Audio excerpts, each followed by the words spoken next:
So let's talk a little steroids. So as you know, I've been using steroids off and on for a few years now. What's interesting is, sure, I've always been pretty, what's what I'm looking for, self-aware using those drugs and being conscious of how they affect my body and such. Real interesting thing happened. Like I've been adhering to a retarded schedule, right?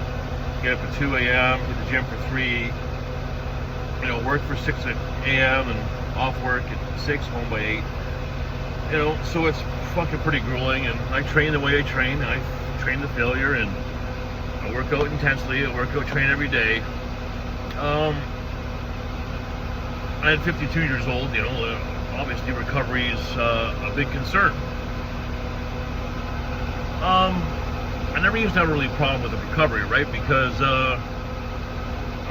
for one, I was on disability, so I could sleep and train fucking twice a day and, whatever. And then when I went to work full-time last year, I just couldn't make it stick, right? There was a lot of shit going on. So I worked out for a couple months and stop, and a month and 2 weeks, and, so I wasn't really dialed into the effects of using those drugs, besides bodybuilding, for just recovery through work and performance outside of bodybuilding, right? Definitely there's health benefits. You definitely feel a lot better when your hormones and your body's functioning properly. Of course, steroids, put some of your hormones out of whack, but there's a limit, right? So back to what I wanted to share with you was, I told you guys in my last video what my current cycle was. But I'm using Tren, but it's like mixed in with my Deca, so it's a very small amount. I haven't jumped on the Tren everyday protocol yet. I've been kind of putting it off, right? So anyways, I caved and I picked up a bottle yesterday. And it was a long fucking day. I think I got home at 9:30. And I'm like, oh well, I'm not gonna fucking train tonight. I'm just way too dead. So before I went to bed, it's usually when I do my shots, before bed or after bed. So anyways, I cracked open the bottle of Tren Ace. It's 100 milligrams per cc. And I did a whole cc, 75 milligrams. Well, didn't you know it? My alarm clock goes off at 2. I woke up, I felt fucking refreshed. I fucking was ready to start my day. I go to the fucking gym, power through half my chest workout, into work for 5:30 a.m. And just the recovery.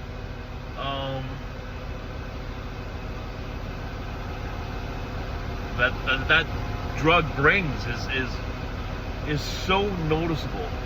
It's so noticeable. Like I feel it like after that one shot. And I'm taking a lot of shit. But I don't know what to tell you. It's like fuck it. I should have done the Tren right from the get-go a couple weeks ago, but it is what it is, right? You wanna kind of ease into your cycle, right? You start and then you slowly build up. You'll just like throw everything in the kitchen sink at it and crazy dosages, right? So, anyways, and it made a huge difference. It made a huge difference today. I don't know how to describe it. So tomorrow will be end of the day will be the tell for sure. Because I know I felt yesterday after 12 hours, and I was just barely hanging on.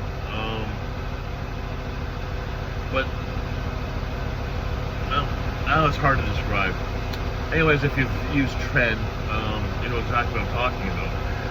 And like I always do, it worked good and with that, but I'm really enjoying the benefit of it. Besides bodybuilding right now, I'm actually enjoying the benefit for performance of my job. energy and the lack of fatigue, you know, I'm ready to go. You know, that's, you know, kind of beside the whole manic spectrum of unlimited energy. You know, there's unlimited energy and exhaustion, and unlimited energy with recovery. You know, there is a separation. You know, because I can be manic as hell and full of energy, but fucking exhausted. You know, I'm not exhausted. I feel pretty damn good. It's like, where are we at? 10 in the morning. So I've been up 8 hours.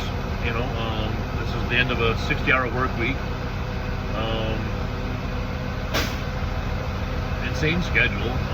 Yeah, and I'm feeling pretty fucking good. So I just thought I'd share that with you. Tren, the wonder drug. Let's see you guys again. Take care of yourselves, here each other. God bless you all. It's like a double-edged sword, right? The job's making you miserable, and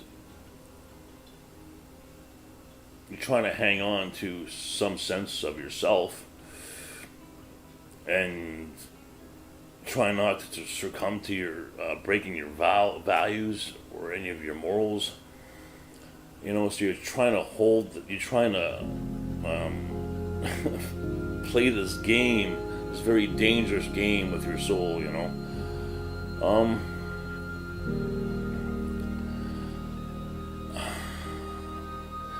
You know, and you could lose all your money and the people you love through this process. But what I found out was I completely lost myself. Not because of the drugs or the mental illness. I became something else because I stayed in that business. Or...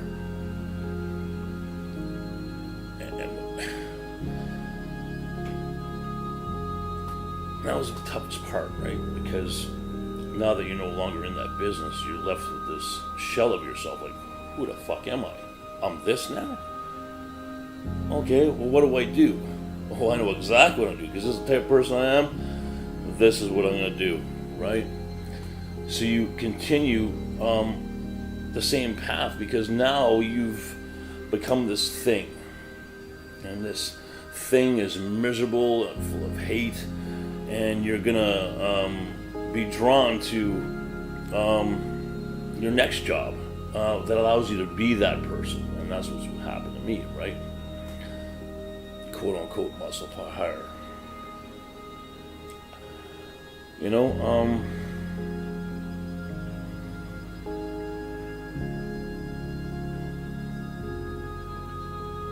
and then the light bulb finally goes off, and just like, I can't be this person anymore. It wasn't like, oh, I can't handle this mental illness anymore. Oh, I can't handle being a drug addict anymore. Oh, I can't handle being an alcoholic anymore. It was like, who the fuck was I when I was 18? You know, when looking everything back, like, let's see if we can find that guy again. You know, what was that guy at 18 thinking about? You know, what was the dreams of that 18-year-old? What was his aspirations? Of course, besides fucking getting laid, because 18-year-olds, that's all they think of was getting laid, right? You know, and driving home from out west, dude, it was like, it's impossible. There's no, I've done too much, I've come too far. There is just no way to change what I became. And it all started from being in a job that I didn't like. Actually, like is a soft word. Like, I fucking hated going to work. I fucking hated it. I can't stress how much I hated it.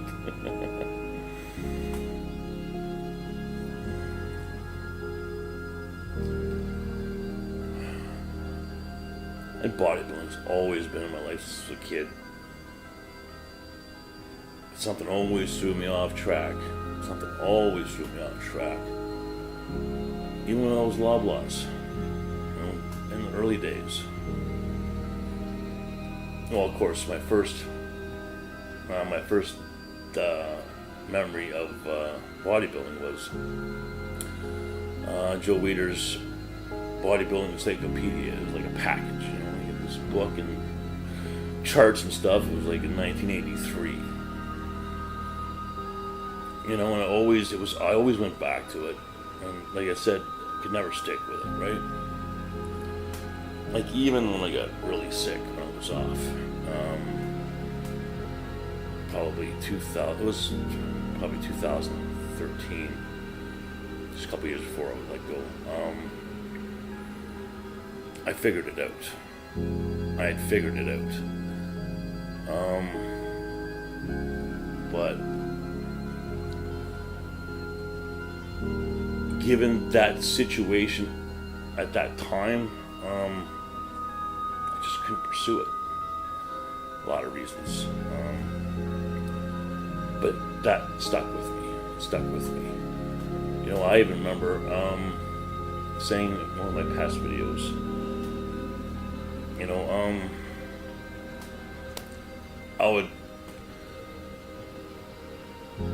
I was actually trying to think, when was I, since, you know, like, it couldn't have been all bad since I started with Costco in 96. There must have been some points in my life where I was really happy. You know, there must have been some points in there. And a lot of those, the two of those times was when I was actually into bodybuilding, really into bodybuilding. You know, 1998,